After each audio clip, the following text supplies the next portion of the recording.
안녕하십니까. 쏠쏠TV 구독자 여러분, 쏠쏠하게 재미있는 돈 이야기 김진혁입니다.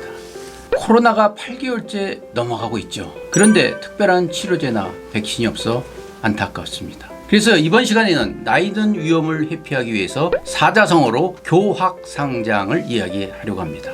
가르치고 배우고 서로 성장하자. 교는 교만을 버려라. 학은 학생의 신분으로, 상은 상상력으로 세상의 변화를 깨달아, 장은 장수 리스크에서 벗어나자입니다. 현재 코로나는 안이한 생각이 주는 재앙이 아닌가 이렇게 보고 있습니다. 단기간의 변화가 아닌 어떻게 보면 우리 생활과 그냥 같이 가는, 소위 말해서 독감과 같은 그런 것이 아닌가 이렇게 보고 있습니다. 산업의 빠른 속도, 그리고 비대면적인 인간관계, 그리고 일상화가 된 언택트 라이프가 비춰지고 있죠. 그리고 노동의 종말이 가까워졌습니다. 은퇴가 빨라졌다는 얘기죠. 모든 일자리가 블루칼라나 화이트칼라나 할 것 없이 위험해졌죠. 그러나 정해진 직업은 없지만 정해진 미래는 있습니다. 바로 노동으로 벌 수 있는 기회가 짧아졌다는 얘기죠. 그 시간에 열심히 돈을 벌어야 되지 않냐라고 생각합니다. 그래서 시간을 나타내는 것을 크로노스라 하면 그것이 제조업이 되고, 의미를 상징하는 것이 카이로스다 라면 무형의 경제라가 되고 있죠. 여러분은 장수 리스크를 어떻게 대응하십니까? 현재 노후자금이 평균 9억이 든다고 해요. 평균 월 279만 원인데요. 그의 해답은 잘 아시겠지만 국민, 퇴직, 개인연금, 삼총사로 많이 커버가 되겠죠.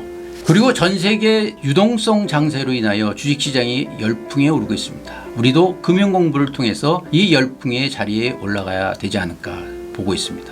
그리고 투자는 기본적으로 분산 투자와 쌀 때 살 수 있고 해외 투자도 병행했으면 좋겠다라고 보고 있습니다. 노준비 최대 실패자는 셰익스피어의 리어왕의 리어가 아닌가 이렇게 얘기합니다. 리어왕은 가까운 사람에게 모든 권력을 이전해주고 그 딸 둘에게 재산을 주고서 노후를 보장받고자 했습니다. 그러나 어떻게 됐습니까? 그 딸들은 오히려 그 아버지를 배척했죠. 결국 배신감에 걸쳐서 리어왕은 반치매 상태로 죽게 되는 거죠.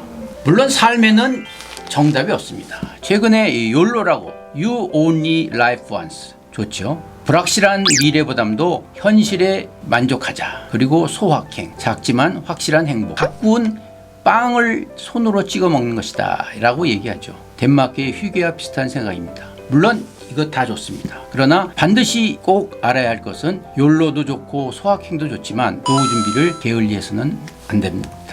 보통 중산층의 평균 자금은 9억이 필요하는데요. 산술적으로 9억을 얻기 위해서 어떻게 해야 되느냐. 보통 9억에서 이제 의료비를 포함한 12억 정도 되는데요. 국민연금을 한 30년 동안 붓게 되면 국민연금은 월 128만 원이 나옵니다. 그러면 35년간 5억 정도의 현금 흐름을 나타내고요. 나머지는 퇴직연금과 개인연금으로 커버를 하는데요. 생명보험사나 은행에 판매하는 개인연금을 월 70만 원씩 30년을 붓게 되면 약 6억에 해당되는 거죠. 그래서 국민연금 5억, 그리고 퇴직연금, 개인연금 합해서 11억 정도가 되고 있죠. 근데 최근에 주식이 상당히 열기를 나고 있죠. 왜냐하면 부동산에 있었던 자금이 주식 쪽으로 넘어오고 있죠. 근데 현재의 상황은 조금 어렵습니다. 전체 국민연금 수급자가 469만 명인데 월 평균 38만 원에 불과하죠. 그리고 베이비부모들의 생계형 창업도 5년 이내 생존율이 26.7%라고 합니다.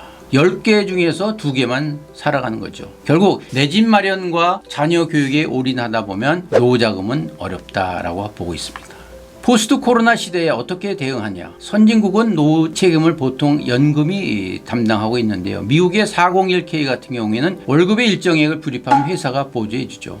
2019년도 기준을 보니까 우리나라 돈으로 약 7,440조 이렇게 됩니다. 우리나라 유가증권 시장의 5배가 돼 있죠. 그리고 전체 운용자금의 64%를 뮤추얼 펀드에 투자를 하고 있죠. 근데 우리나라 같은 경우는 자식에 부양하는 시스템이라 합니다. 근데 좀 안타까운 얘기지만 15세 된 이 자녀들을 대상으로 해서 부모를 공양할 필요가 있냐 이렇게 물어봤더니 어떤 대답이 나올 거라 생각하십니까? 3명 중 2명은 부모를 부양할 필요 없다라는 얘기가 있습니다. 노후 준비를 망치는 5가지 실수를 한번 찾아가 보겠습니다. 첫째가 재정 상태를 직시하지 않죠. 현재 구체적인 재정 계획이 없어요. 그리고 두 번째가 어떻게 되겠지. 세 번째는 자녀 지원을 노후 준비와 맞바꾼 겁니다.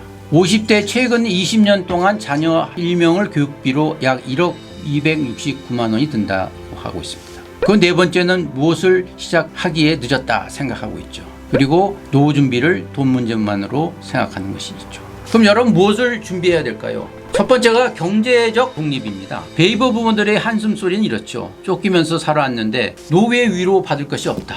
물수도 없다. 그리고 알파 에이지 시대가 왔죠. 미국 텍사스 시대의 대학의 U2 2598에는 그 쥐가 3년째 살고 있는데 우리나라 사람 나이로 보면 100살이 되고 있죠. 그래서 kok에 들어갔던 호르몬을 노화 억제 기능이 있는데 이것을 투입하게 되면 142세까지 산다고 합니다. 그래서 타임지는 2015년도 2월에 지금 태어난 아기는 특별한 사고나 질병이 없으면 142세까지 살 수 있다 합니다. 그리고 세 번째 중요한 이 사회적인 네트워크인데요. 생애 설계 과정에서 건강과 경제는 내가 관리하면 되겠지만 사람 관계는 그렇지 않습니다.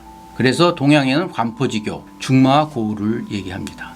여러분 멋진 노후를 위해서 어떠한 태도를 가져야 할까요? 늙음을 재촉하는 것은 두려움, 노여움, 아이, 탈모 등 얘기합니다. 노년이란 인간이 자신을 완성해 가는 시기입니다. 단풍이 아름다운 꽃보다 결코 못하지 않습니다. 왜냐하면 낙엽은 떨어져도 그것을 보관하는 사람이 있지 않겠습니까? 멋진 노후!